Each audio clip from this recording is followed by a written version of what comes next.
Kan banyak orang yang kebablasan percaya diri sampai jadi narsistik. Jadi gue pengen sedikit jelasin batasan antara percaya diri dan narsistik. Gue kira banyak juga yang butuh hal ini ya.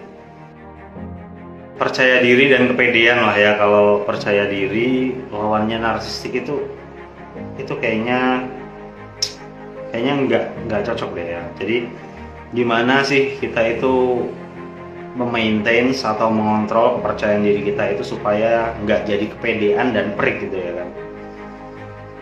Jadi gini bro, ketika orang yang masih sangat-sangat insecure gitu dan dia baru saja belajar hal-hal yang berbau tentang kepercayaan diri, biasanya kepercayaan dirinya akan meledak-ledak tuh, dan akhirnya dia merasa kayak wah gua keren, gua berani, gua ini, gua itu. Yang mana itu tuh sebenarnya adalah proses yang sangat-sangat wajar sekali.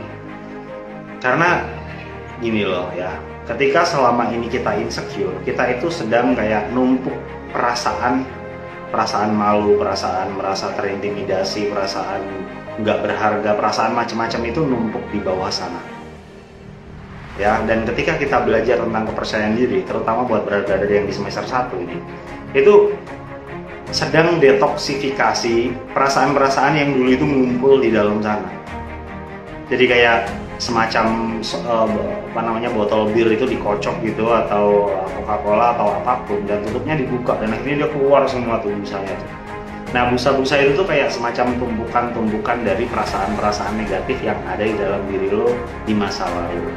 Nah, ada masanya perasaan busa soda itu tadi nanti itu habis. Ada masanya perasaan-perasaan kayak itu habis. Dan ketika sudah habis baru nanti ada intisarinya. Dan itulah yang disebut kepercayaan diri. Alright, jadi ketika lo baru belajar hal tentang kepercayaan diri dan lo terjerumus atau itu kayak semacam berlebihan seperti itu gue kira adalah salah satu prosesnya juga. Dan ya nggak ada masalah juga sih hal itu selama lo nggak merugikan orang lain. Nanti ketika perasaan malu, perasaan bersalah, perasaan insecurity udah keluar semua, nanti tinggal intisarinya. Gua sedang menerangkan beberapa proses yang dialami oleh brother-brother kita yang belajar di semester 1, yang dulunya adalah orangnya itu kayak cukup banget gitu, sampai umur 27-30 tahun masih kayak insecurity, malu dan segala macam itu ada. Dan gue sedang menerangin proses mereka. Dan buat kalian yang ada di semester 1 dan masih mengalami proses seperti itu, mungkin hal ini bisa jadi clue buat kalian.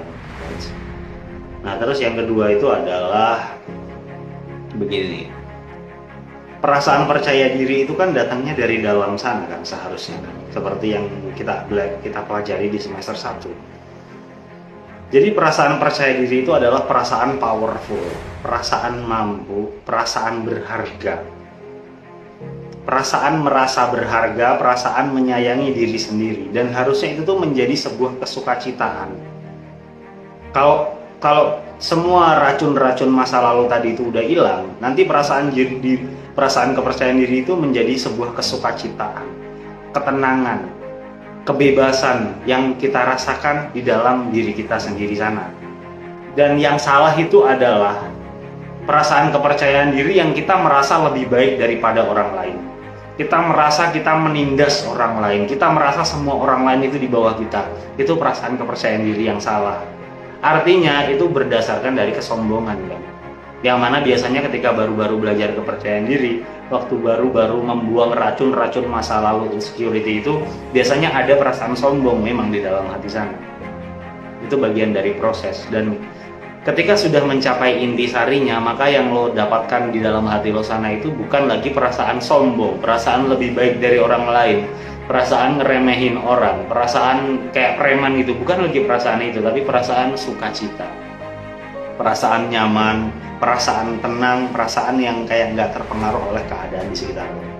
Jadi itu esensi dari sebuah kepercayaan diri.